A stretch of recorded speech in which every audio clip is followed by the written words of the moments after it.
In the spring of 1834, somewhere in the rolling hills of central Virginia, a discovery was made that would forever change how we understand the depths of human evil. 47 children, ages ranging from 6 to 16, were found chained in a basement beneath what appeared to be an ordinary farmhouse. The children bore no resemblance to each other, spoke different languages, and when questioned, could only whisper one name through their tears. Mother Sullivan.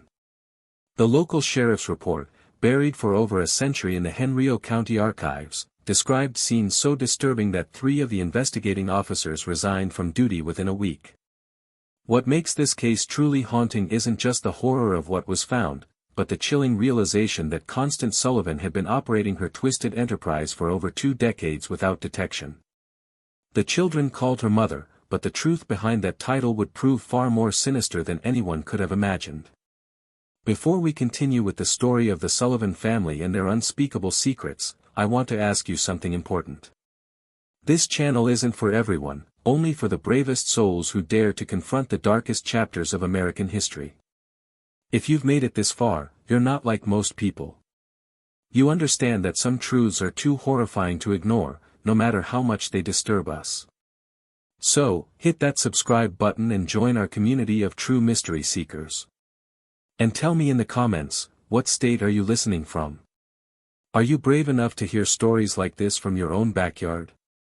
The question that haunted investigators then and continues to perplex historians today is how such a massive operation could have gone undetected for so long in a close-knit rural community.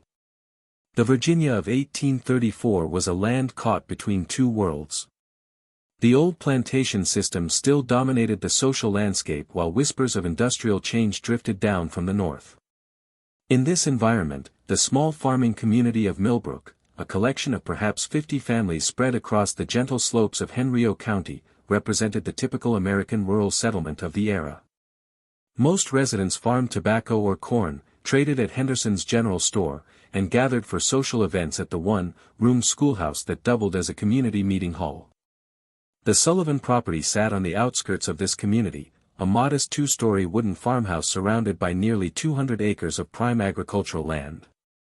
To any traveler passing along the dusty road that connected Millbrook to Richmond, the Sullivan farm appeared utterly unremarkable. The house itself, built in the Federal style, popular during the 1810s, featured white painted clapboard siding and a wraparound porch, typical of Virginia architecture. A red barn stood 60 yards behind the house with a chicken coop and smokehouse completing the typical farmstead layout. What made the Sullivan property unique wasn't visible from the road. Ezra Sullivan, who had purchased the land in 1809 with money inherited from his father's tobacco fortune, had spent considerable effort expanding the house's basement. While most Virginia homes of the period featured simple root cellars, the Sullivan basement extended far beyond the footprint of the house above. Local craftsmen remembered being hired for various excavation projects throughout the 1810s and 1820s, though none had seen the completed work.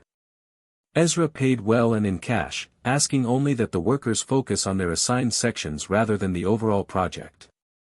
Constance Sullivan, Ezra's wife, had arrived in Millbrook in 1811 as a bride of 22.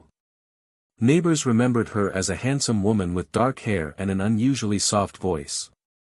She dressed simply but neatly, attended the Methodist church services when health permitted, and maintained a reputation for charitable works. When approached about contributing to community causes, Constance would inevitably explain that she and Ezra were already caring for several orphan children from her family back in Pennsylvania. The arrangement, she explained, was temporary, just until suitable permanent homes could be found. This explanation satisfied the community's curiosity about the occasional glimpses of children around the Sullivan property. Mrs. Henderson at the general store would sometimes see a young face peering from the Sullivan wagon when Constance came to town for supplies. The children never spoke, but Constance would explain that they were shy, traumatized by the loss of their parents, and needed time to adjust to their new circumstances. The community, familiar with the tragedy of orphan children in an era of high mortality rates, accepted these explanations without question. Thomas Henderson, who ran the general store, later recalled that Constance Sullivan was one of his most reliable customers. Every 2 weeks, she would arrive with a detailed list and enough cash to purchase substantial quantities of basic foodstuffs, flour, cornmeal, salt, pork, molasses, and other staples. The quantities seemed large for a childless couple, but when Thomas mentioned this, Constance would remind him about the orphan children. She also purchased unusual amounts of basic medicines, explaining that children from poor circumstances often arrived with various ailments that required treatment. The Sullivan farm operated on a schedule that puzzled some neighbors.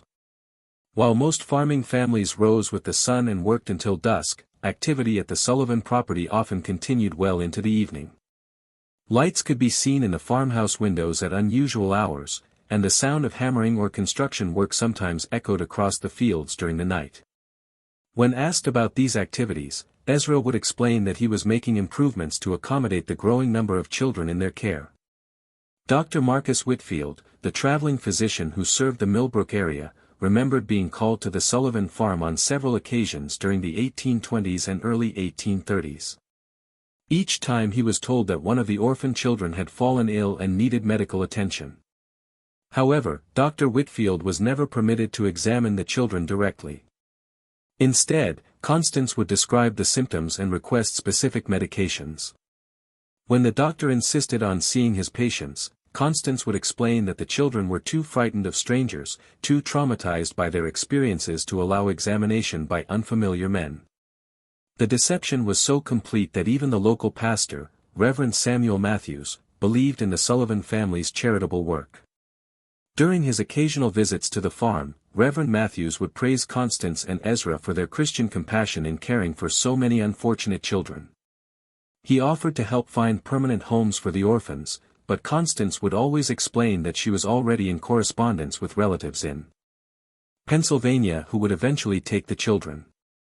The process, she assured him, simply required patience and careful arrangement.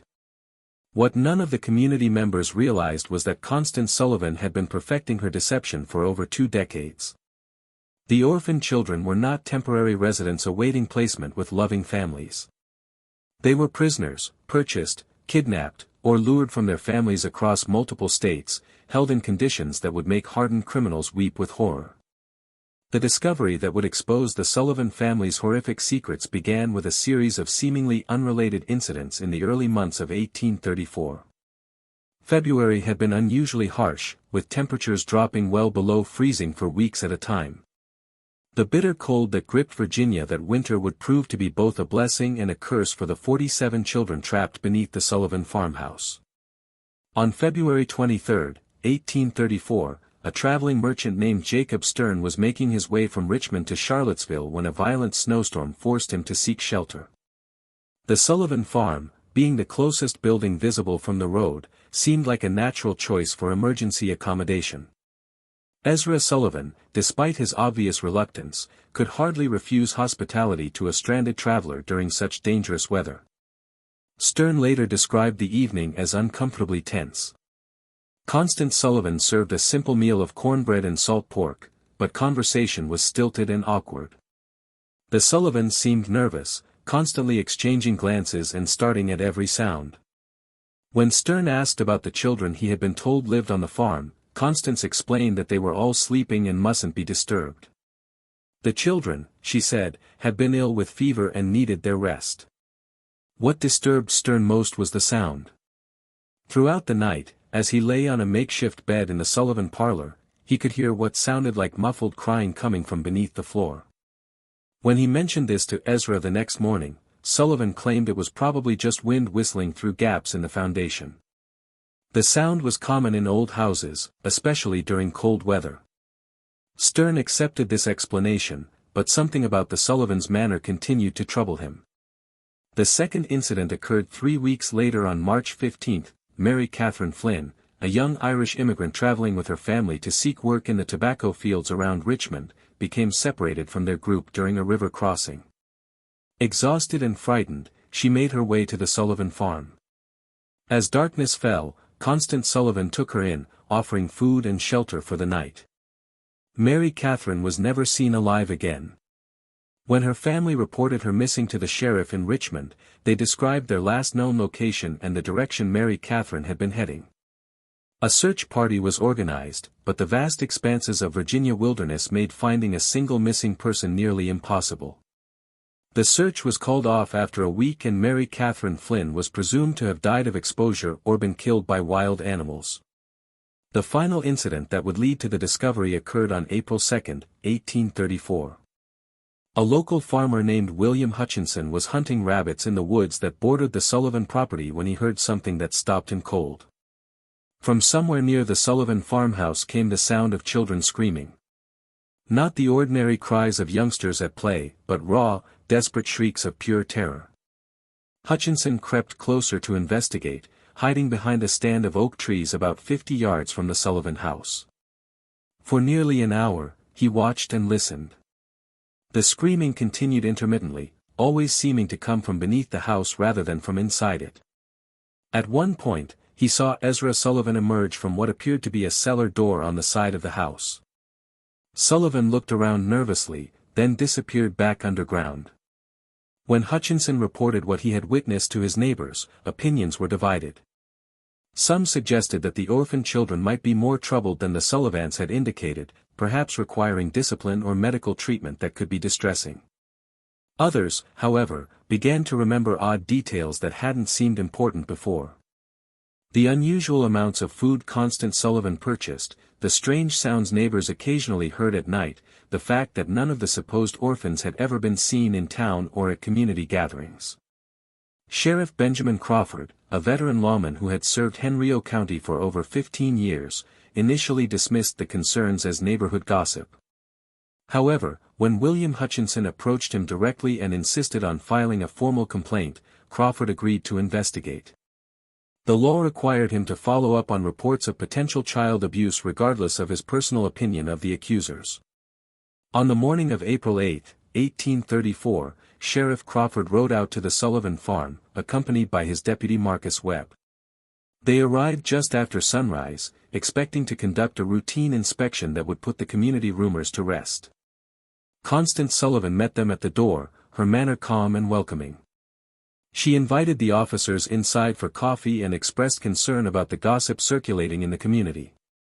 The conversation began normally enough. Constance explained again about the orphan children. Showed the officers letters she claimed to have received from relatives in Pennsylvania and offered to arrange for the children to meet with Sheriff Crawford once they recovered from their recent illness. Everything seemed perfectly reasonable until Deputy Webb asked to use the privy. As Webb walked around the side of the house, he noticed something that made his blood run cold. The cellar door that William Hutchinson had seen Ezra Sullivan using was secured with 3 separate padlocks. Heavy chains wrapped around the door handles, and the wood around the locks showed signs of desperate clawing, as if someone had tried to scratch their way out from the inside. When Webb returned to the house and quietly informed Sheriff Crawford about what he had observed, both men knew they were dealing with something far more serious than community gossip. Crawford politely asked Constance to show them the cellar, explaining that a thorough inspection would help put the rumors to rest. The change in Constance Sullivan's demeanor was immediate and chilling. Her face went pale. Her hands began to tremble, and she began stammering about how the cellar was dangerous, how the children weren't allowed down there, how there was nothing to see but old farm equipment and storage. That was when they heard it. From somewhere beneath their feet came the sound of children crying, followed by a weak voice calling for help. The sound was muffled but unmistakable, and it was coming from directly below the kitchen where they stood. The immediate aftermath of that first discovery would haunt Sheriff Crawford for the rest of his life. When he and Deputy Webb forced open the cellar door, the stench that rose from the darkness below was overwhelming. A mixture of human waste, unwashed bodies, and something else that Crawford later described as the smell of despair itself. The basement that Ezra Sullivan had spent over 2 decades constructing, was a masterpiece of calculated cruelty. The main chamber stretched far beyond the footprint of the house above, extending into the earth like an underground warren. Stone walls carefully mortared and designed to muffle sound created a series of interconnected rooms. The largest chamber directly beneath the kitchen housed most of the children. They were chained to iron rings embedded in the stone walls. Each child secured by shackles around their ankles. The chains were long enough to allow movement within a small area but prevented any possibility of escape. The children ranged in age from approximately 6 to 16 years old. They were emaciated, their clothes reduced to rags, their bodies bearing the marks of prolonged neglect and abuse. Many showed signs of illness, fever, respiratory problems, and skin conditions that came from living in the damp, unventilated underground space. What struck both officers most forcefully was the silence. After the initial cries for help, the children said nothing. They simply stared at the newcomers with eyes that held no hope, no expectation of rescue. Deputy Webb, a father of 4, had to leave the basement twice to vomit. Sheriff Crawford, despite his years of law enforcement experience, found himself unable to process the full scope of what he was seeing. The methodical nature of the imprisonment, the evidence of long-term planning, the sheer number of victims, it was beyond anything in his experience or imagination. In the smaller chambers, Crawford and Webb found evidence of the Sullivan system of control. One room contained stocks and restraining devices for punishment. Another held what appeared to be a primitive medical area where the children were treated for injuries and illnesses, not out of compassion, but to keep them alive and functional. A third room contained detailed records that would prove crucial to the investigation. Names, ages, dates of arrival, and notes about each child's condition and behavior. The records revealed the scope of the Sullivan operation. Children had been arriving at the farm regularly since 1812, shortly after Constance Sullivan came to Millbrook. The sources varied. Some were orphans purchased from overwhelmed poor houses. Others were runaways lured by promises of food and shelter, and still others appeared to have been simply kidnapped from their families. The record showed that over the years more than 90 children had passed through the Sullivan basement. The obvious question, what had happened to the others, was answered in the most horrifying way possible. In a separate chamber, reached through a narrow passage that required crawling. Crawford and Webb found the remains of at least 36 children. Some appeared to have died from illness or malnutrition. Others showed signs of violence. All had been buried in shallow graves beneath the basement floor, their bodies covered with lime to control odor and decay. The investigation that followed the initial discovery would continue for months as authorities struggled to understand how such a massive criminal enterprise had operated undetected for over 2 decades. The answer lay in Constance Sullivan's genius for deception and her understanding of human psychology. She had created a persona that was almost perfectly designed to avoid suspicion in a rural 1830s community. The character of the charitable woman caring for orphan children appealed to the community's Christian values while explaining away any unusual aspects of the Sullivan household. The story of traumatized children who were too frightened to interact with strangers provided a ready excuse for why the supposed orphans were never seen in public. The claim that permanent homes were being arranged with distant relatives explained why the children never seemed to leave the farm. Even more cleverly, Constance had created multiple layers of protection for her operation. The children were taught to call her mother, ensuring that if anyone ever overheard them, it would seem like a natural family relationship. The few times children had been glimpsed by outsiders, they had been carefully coached to remain silent and appear shy rather than terrified. The substantial food purchases were explained by the presence of multiple children, while the medical supplies were justified by the supposed poor health of orphaned youngsters. The physical setup of the operation was equally well planned. The basement construction had been spread over many years with different workers handling different aspects of the project. No single craftsman had seen the complete layout or understood the true purpose of the modifications. The soundproofing was effective enough that even close neighbors rarely heard anything suspicious. And when they did, the sounds could be explained as ordinary farm activities or the normal noise of children playing. Perhaps most disturbing was the psychological control system that Constance had developed. The children were told that they had been abandoned by their families, that no one was looking for them, and that the outside world was dangerous and hostile. Those who behaved properly were given slightly better food and living conditions. Those who caused trouble were subjected to punishments that served as examples to the others. Over time, most of the children accepted their captivity as simply the way their lives were meant to be. The community's reaction to the discovery was one of complete shock and disbelief. Many residents initially refused to believe that Constance Sullivan, the quiet woman who had lived among them for over 20 years, could be capable of such monstrous acts. Some suggested that she must have been coerced by her husband, or that the whole situation was somehow a misunderstanding. These denials became impossible to maintain as more evidence emerged. The detailed records found in the basement included not just information about the children, but also correspondence with criminal contacts in other states. Constance Sullivan had been part of a network that trafficked in children, buying and selling young victims across state lines. The Sullivan farm was just one operation in a larger criminal enterprise that stretched from Pennsylvania to Georgia. As Sheriff Crawford delved deeper into the Sullivan case, disturbing patterns began to emerge that suggested the operation was far more sophisticated than initially believed.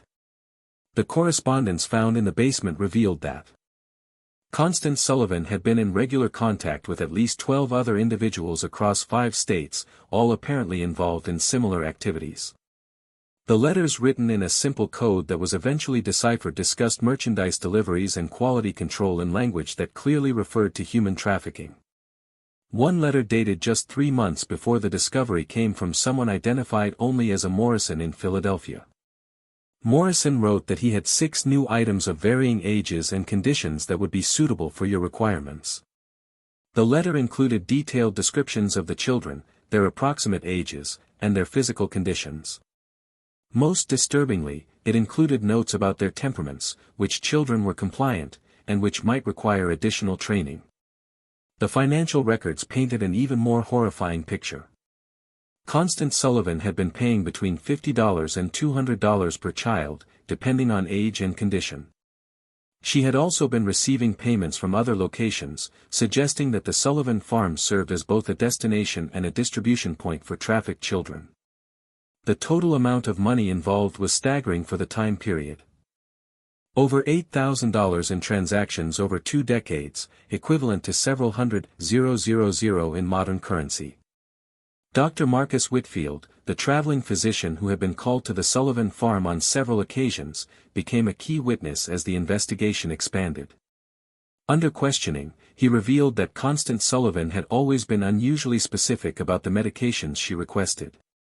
She had detailed knowledge of treating malnutrition, respiratory infections, and other conditions common in severely neglected children. She had also asked for sedatives and other drugs that could be used to control difficult prisoners. The doctor's testimony led to another chilling realization. Constance Sullivan had been systematically studying how to keep large numbers of children alive under conditions of extreme deprivation. The medical supplies she purchased, the questions she asked, even the layout of the basement, everything was designed to maximize the survival rate of her prisoners while minimizing the resources required to maintain them. Local businessman Thomas Henderson provided additional pieces of the puzzle. A review of his sales record showed that Constance Sullivan had been purchasing increasing quantities of basic supplies over the years. What appeared to be the growing needs of a charitable household was actually evidence of an expanding criminal operation. Henderson also remembered specific requests for items that seemed unusual at the time. Extra blankets, large quantities of children's clothing, and bulk purchases of simple medicines. The investigation also revealed the role of Ezra Sullivan in the operation.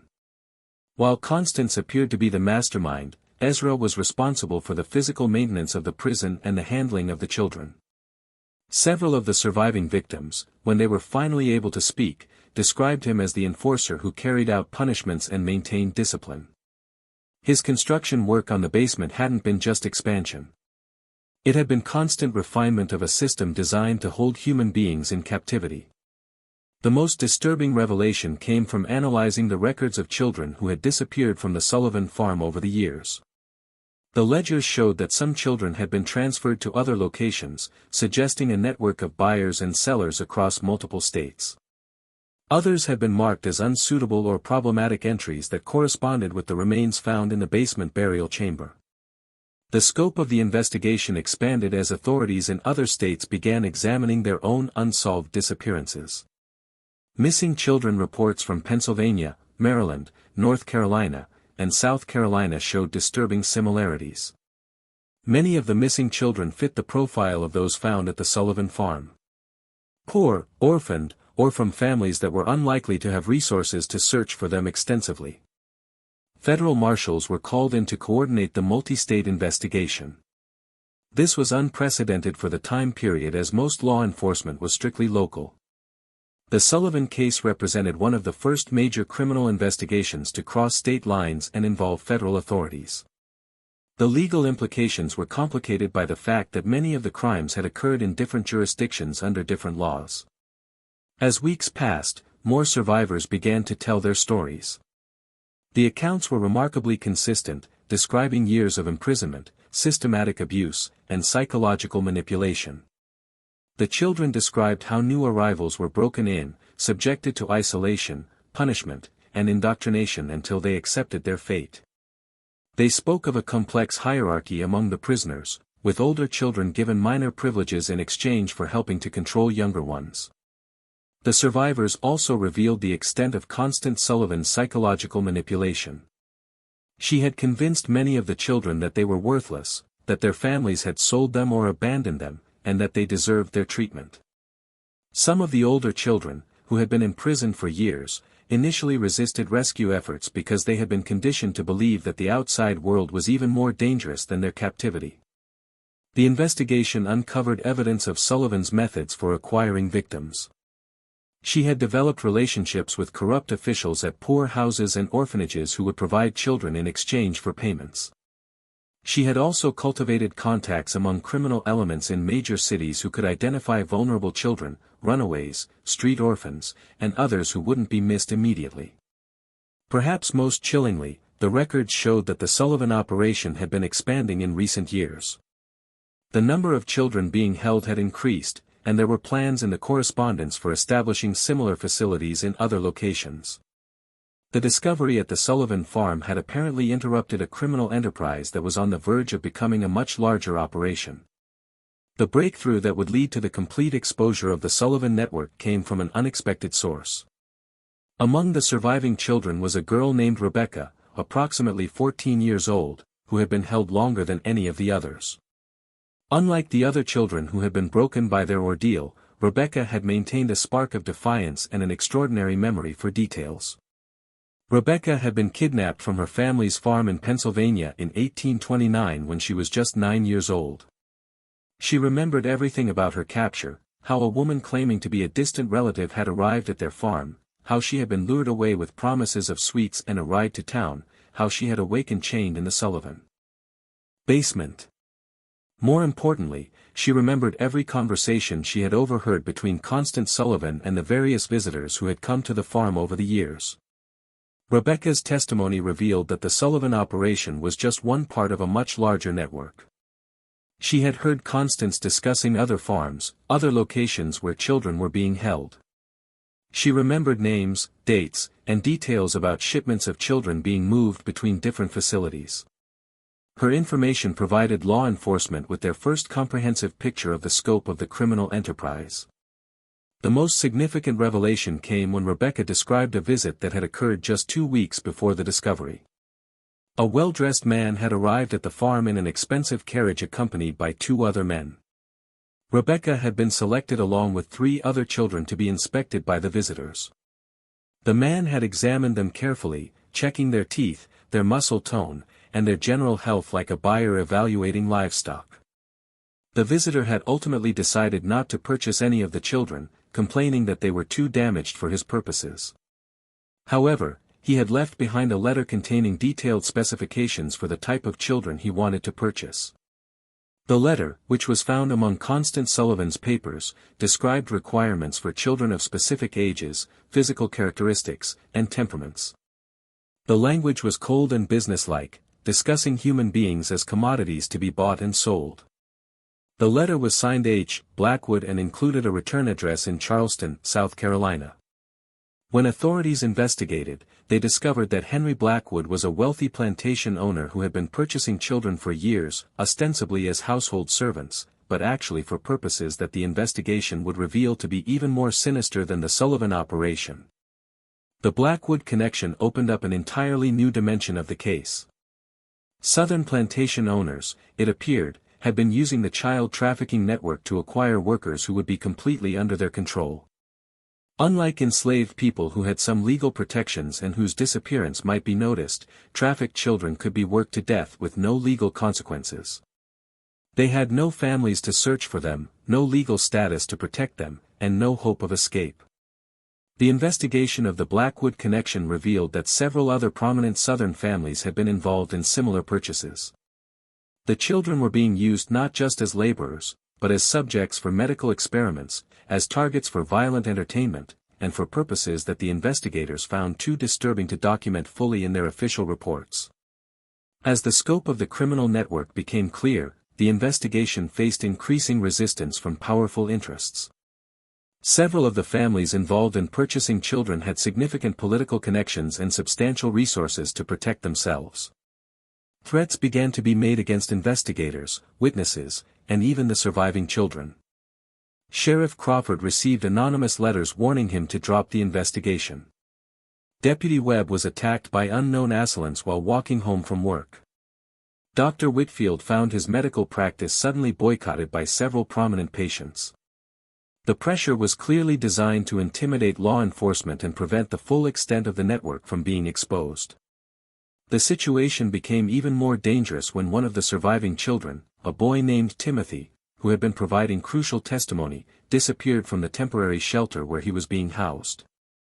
A search was conducted, but Timothy was never found. The message was clear. Those who cooperated with the investigation would face severe consequences. Despite the intimidation, the investigation continued. Federal marshals provided additional security for key witnesses and investigators. The surviving children were moved to more secure locations and armed guards were posted at the Sullivan farm to protect the physical evidence. The case had become a test of whether the American legal system could function when confronted with crimes involving wealthy and powerful perpetrators. The pressure reached its peak when Constance Sullivan herself was found dead in her jail cell. The official cause of death was listed as suicide, but the circumstances were suspicious. Sullivan had been scheduled to testify about the full extent of the criminal network, including the names of all her contacts and customers. Her death eliminated the investigation's most important witness and source of information about the broader conspiracy. The mysterious death of Constance Sullivan sent shock waves through the investigation team. If powerful interests were willing to eliminate key witnesses, no one involved in the case was safe. The investigation had uncovered a criminal enterprise so vast and so well connected that it posed a threat to some of the most prominent families in American society. Just when it seemed that the investigation might be derailed by intimidation and violence, an unexpected development changed everything.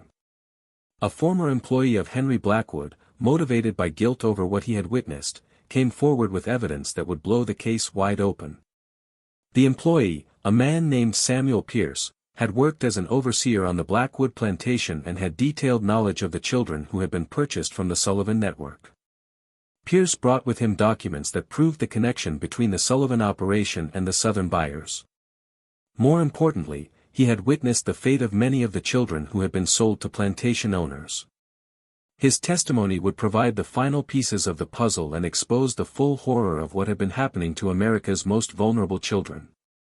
Samuel Pierce's testimony before the federal grand jury in Richmond would go down as one of the most disturbing accounts in American legal history. Pierce, a man in his 40s with weathered hands and haunted eyes, had worked for Henry Blackwood for over a decade. What he had seen on the Blackwood plantation and what he revealed about the fate of the Sullivan children shocked even the seasoned investigators who had thought they understood the scope of the criminal enterprise. Pierce described how the Blackwood plantation operated two separate systems.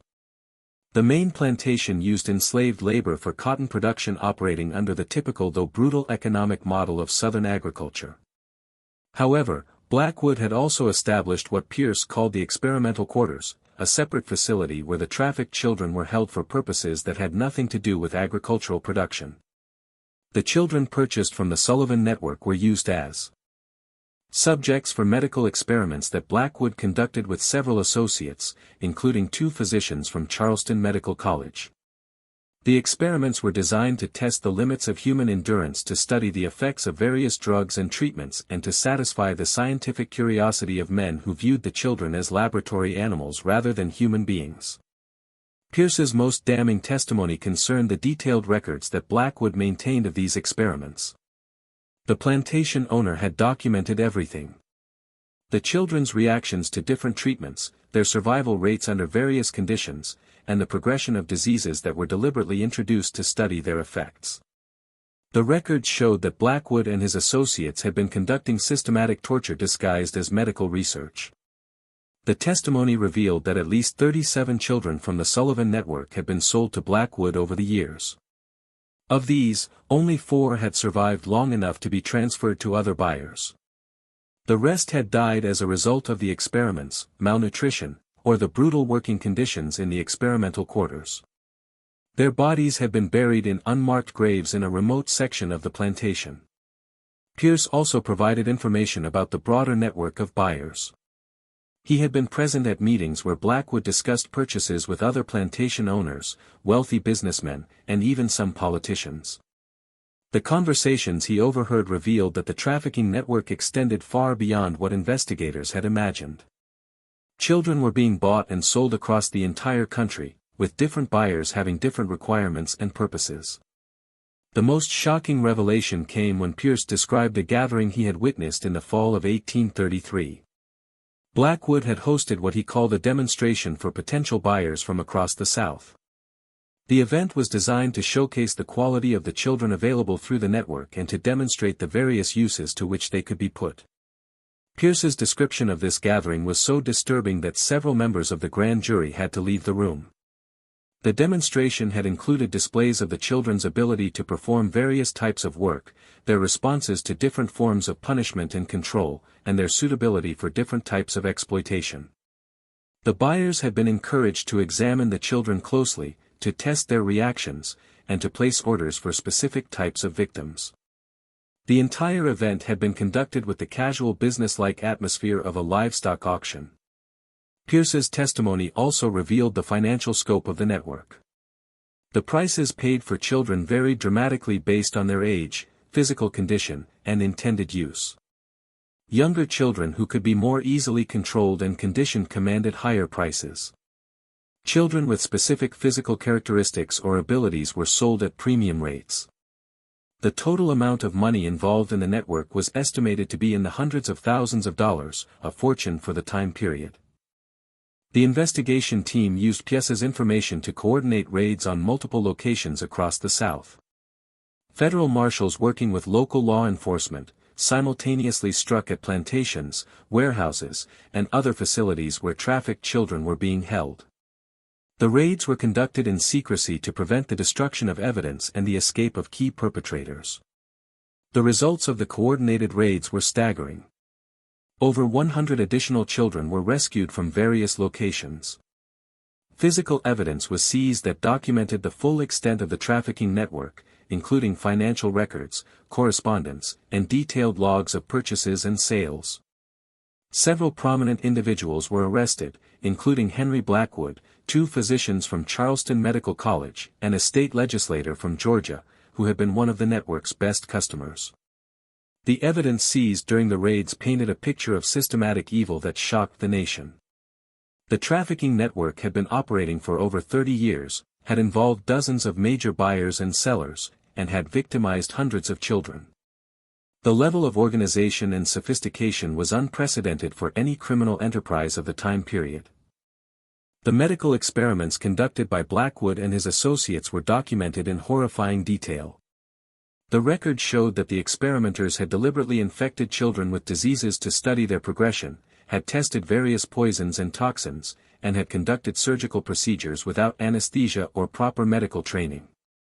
The children had been treated as disposable research subjects. Their lives valued only for the scientific knowledge that could be extracted from their suffering. The investigation also revealed the corruption that had made the network possible.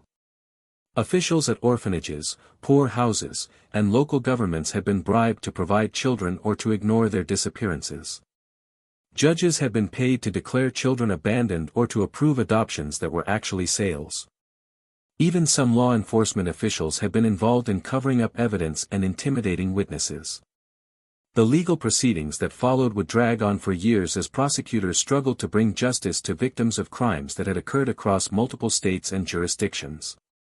The complexity of the case combined with the wealth and political connections of many of the defendants made prosecution extremely difficult. Several key defendants escaped conviction on technical grounds or through the influence of powerful allies. However, the public exposure of the trafficking network had profound effects that extended far beyond the legal proceedings. The Sullivan case became a catalyst for the first federal legislation addressing child trafficking and abuse. It led to reforms in the oversight of orphanages and poor houses and to the establishment of new legal protections for vulnerable children. The final resolution of the Sullivan case would take nearly 5 years to complete, but its impact on American society was immediate and profound. The public reaction to the revelations was one of horrified fascination mixed with a determination to prevent such atrocities from happening again. Newspapers across the country covered the story in unprecedented detail, with many publications dedicating entire issues to the investigation's findings. The surviving children faced a long and difficult path to recovery. Most had been held for years and had no memory of life before their captivity. The 47 children rescued from the Sullivan basement required extensive medical treatment, psychological care, and patient work to help them readjust to normal human interaction. Many never fully recovered from their ordeal, carrying physical and emotional scars for the rest of their lives. Rebecca, the 14-year-old girl whose testimony had been crucial to exposing the broader network, became something of a celebrity as news of her courage spread. However, the attention proved overwhelming for someone who had endured such trauma. She was eventually placed with a Quaker family in Pennsylvania who provided the quiet, supportive environment she needed to heal. Rebecca lived to be 73 years old, eventually marrying and raising a family of her own.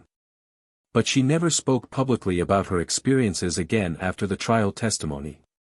The legal proceedings revealed the full extent of the corruption that had enabled the trafficking network. Ezra Sullivan, who had been captured during the initial raid, was convicted on multiple charges of kidnapping, imprisonment, and murder. He was executed by hanging in Richmond on November 15, 1836, before a crowd of over 3,000 people. His last words, according to witnesses, were a confession that he had followed the devil's path and a plea for forgiveness from the children he had helped to torture. Henry Blackwood's trial became a sensation that exposed the dark underbelly of Southern plantation society. The medical records seized from his plantation provided evidence of systematic torture and murder that shocked even hardened observers. Blackwood was convicted of multiple murders and sentenced to death, but his execution was delayed for years by appeals and political maneuvering. He eventually died in prison in 1841, reportedly of a heart attack, though some suspected he had been poisoned by associates who feared he might reveal additional secrets. The 2 physicians from Charleston Medical College who had participated in the experiments were expelled from the medical profession and sentenced to long prison terms. Their cases led to new regulations governing medical research and the treatment of human subjects. The medical college itself faced a scandal that nearly resulted in its closure as investigators revealed that several other faculty members had knowledge of the illegal experiments but had failed to report them. The investigation's most frustrating aspect was the number of powerful individuals who escaped justice despite clear evidence of their involvement. Several wealthy plantation owners fled to Europe before they could be arrested. Others used their political connections to avoid prosecution or to receive minimal sentences that didn't reflect the severity of their crimes. A state legislator from Georgia who had been one of the network's major customers was censured by his legislature but never faced criminal charges. The financial investigation revealed that the trafficking network had generated enormous profits for its organizers. Constance Sullivan alone had accumulated over $12,000 in profits over her 20-year operation, a sum equivalent to several hundred $000 in modern currency. Much of this money was never recovered as it had been invested in legitimate businesses or hidden in accounts that investigators couldn't trace.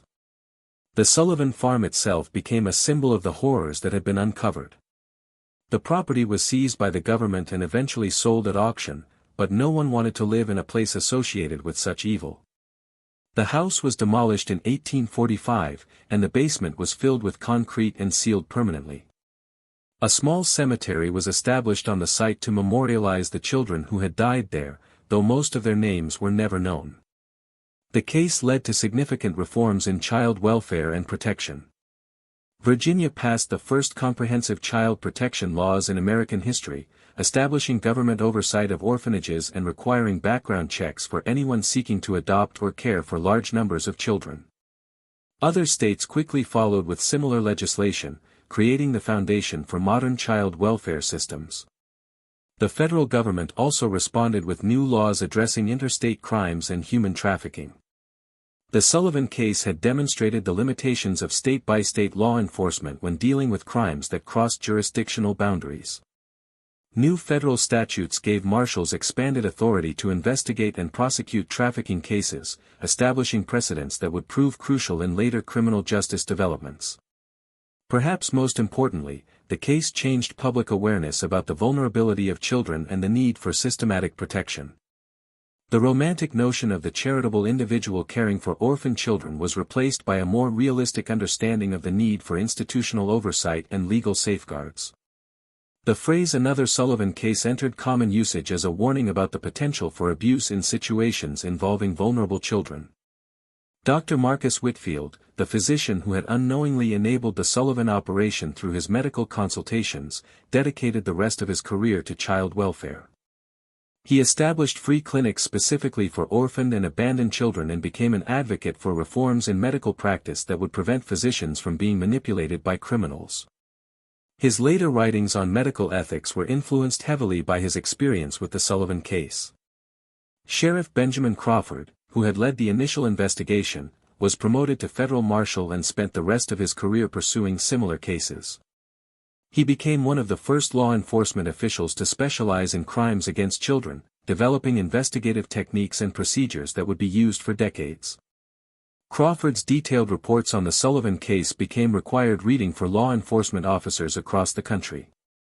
The children's stories, as they emerged over the years, revealed the full scope of human resilience and the long-term effects of systematic abuse.